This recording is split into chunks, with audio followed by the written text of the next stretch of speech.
Baik, terima kasih Mas sudah menerima kami untuk kami wawancarai. Sebelumnya perkenalkan kami dari mahasiswa dari Universitas Veteran Bangun Nusantara dari Fakultas Ekonomi Prodi Manajemen. Nah, untuk memenuhi tugas akhir ini kami sedikit mewawancarai Masnya, boleh apa enggak ya Mas? Ya silakan Mbak. Ya. Kalau gitu sebelumnya boleh perkenalan dulu, atas nama siapa Masnya? Atas nama Devi Srigianto. Devi Srigianto. Dan alamat tempat usahanya di mana Mas kalau boleh tahu? Di depan kampus Univet Bantara Sukoharjo. Oh ya, di Jombor. Ya, Jombor. Ya. Baik, langsung saja ya Mas ya.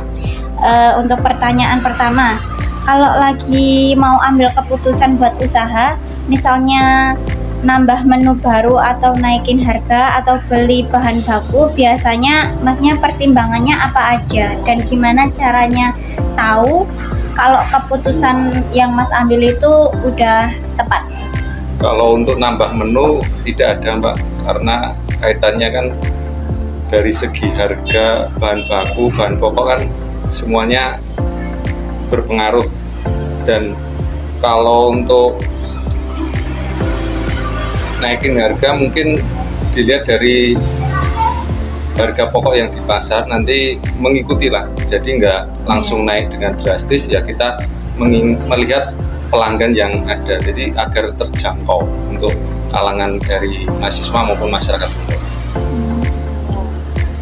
Jadi biar semuanya tidak ada yang langsung tidak bisa kebeli, berarti kalau harga naik dengan tinggi terus peminat pembelinya turun, hanya itu yang dipertimbangkan. Jadi tidak ada untuk tambahan menu, ya apa yang ada sudah itu aja cukup ya. Jadi harganya juga masih tetap stabil. Masih tetap stabil agar peminat pembelinya juga stabil ya, biar pelanggannya itu tidak berkurang ya.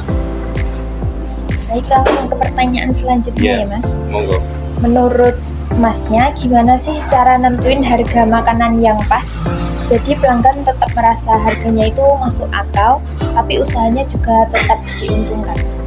Ya, kalau untuk menentukan harga kita kan sudah ada patokannya, sudah ada menu seperti harga per item kan, kebiasaan dari kemarin-kemarin kan sudah ada. Terus agar pembeli juga harganya ramah di kantong, kita juga tidak membuat harga yang tinggi agar peminat pembelinya juga ada, terus juga menjaga langganannya. Kalau sudah langganan kesini kan harga kalau naik kan tiba-tiba naik kan, terus pelanggannya juga lari.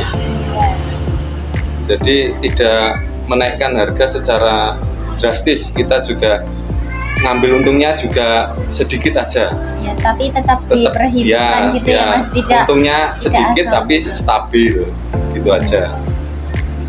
Kalau untuk harga bahan makanan ketika lagi naik itu, misalnya dolar juga ikut naik dan berpengaruh ke harga bahan, biasanya dampak apa buat usaha Masnya? Terus biasanya untuk mengatasinya itu gimana? Kalau untuk bahan baku itu naik kan otomatis, kalau dolar naik kan otomatis bahan baku juga naik ya, pastinya yang itu kan udah. Kalau di pasaran kan, di pasar belanja kan juga ikut naik gitu. Terus untuk mengatasinya kita ambil yang biasanya untungnya misal saja 2.000 per item, ya kita dengan harga yang sama tapi kita tetap untung, jadi nggak 2.000 untungnya, tapi kita ya turun lah. Semisal kemarin dapat 2.000 ya sekarang dapat 1.500 gitu per item, semisal seperti itu. Jadi nggak tetap berpengaruh pada pendapatan juga. Terus untuk sekarang itu persaingan kuliner kan lumayan ketat ya Mas. Yeah. Apalagi banyak yang jual dengan harganya juga lebih murah. Yeah. Menurut Masnya biasanya punya cara apa supaya pelanggan itu tetap pilih untuk makan di sini? Untuk cara agar pelanggan tetap setia itu kan di rasa, cita rasa. Kami tidak merubah cita rasa yang sudah ada. Jadi walaupun harga murah, persaingannya dengan harga murah, kami tidak takut karena kami mengedepankan cita rasa yang sama. Walaupun nanti persaingannya juga terhadap harga, kami harga tetap sama, tapi tanpa mengurangi rasa cita rasa yang ada. Jadi tetap konsisten, ya konsistennya. gitu ya. Jadi yang membuat pelanggan tetap stabil itu kan biasanya kan cita rasanya. Iya. Ya itu. Ya melihat pelanggan kan biasanya ada yang harga tidak masalah asalkan rasanya enak gitu. Iya. Selanjutnya, pas lagi ramai pembeli, pernah nggak kepikiran buat naikin harga atau memang lebih memilih tetap mempertahankan harga yang wajar? Kenapa? Kalau waktu rame, kami tidak pernah untuk memikirkan untuk menaikkan. Karena kan waktu rame kan biasanya kan semakin pelanggan rame kan pendapatan juga semakin tinggi. Iya. Jadi tanpa dinaikkan pun nanti kalau pembeli datang dengan rame itu kan otomatis ya pendapatannya semakin ikut naik. Jadi nggak perlu kita menaikkan dengan harga yang drastis atau ugal-ugalan, nggak terpikirkan.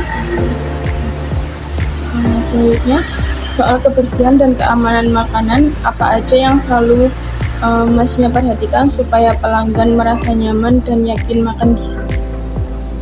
Ya kalau soal kebersihan keamanan dari segi makanan, kami bisa memperlihatkan cara memasak di tempat kami, bisa melihat tata kelolanya, bisa melihat di dapurnya. Jadi persiapan dari bahan baku, cara memasak itu terbuka untuk tamu ya. Nanti silakan tamu bisa melihat cara kami untuk mengolah bahan baku menjadi bahan masaknya, itu dipersilahkan, boleh. Jadi agar pelanggan agar lebih percaya. Ya betul. Jadi pelanggan bisa melihat segi keamanan, segi kebersihan dan segi kesehatannya tetap dijaga. Terakhir, kalau untuk karyawan, bagaimana cara Masnya membangun suasana kerja yang saling menghargai, jujur, dan sama-sama bertanggung jawab? Kalau untuk karyawan, kami membangunnya segi pendekatan kekeluargaan. Jadi semua karyawan kami tidak ada yang namanya karyawan ya, namanya keluarga. Tidak itu karyawan, tenaga kerja bukan, itu bagaikan ibu. Kalau yang di sini kan mayoritas kan ibu-ibu. Jadi kami sebut juga ibu kami. Terus itu membantu kami.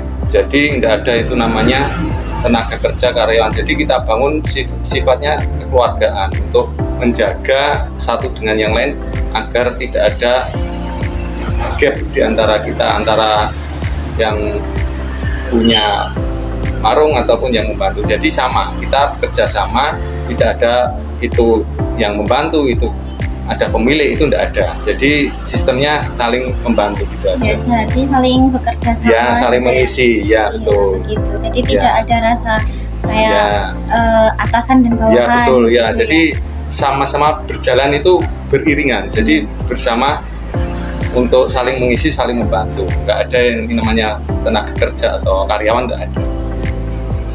Mungkin itu saja Mas yang kami mau tanyakan. Terima kasih sudah meluangkan waktunya ya Mas ya. Ya, makasih. Terima kasih. Maaf. Iya.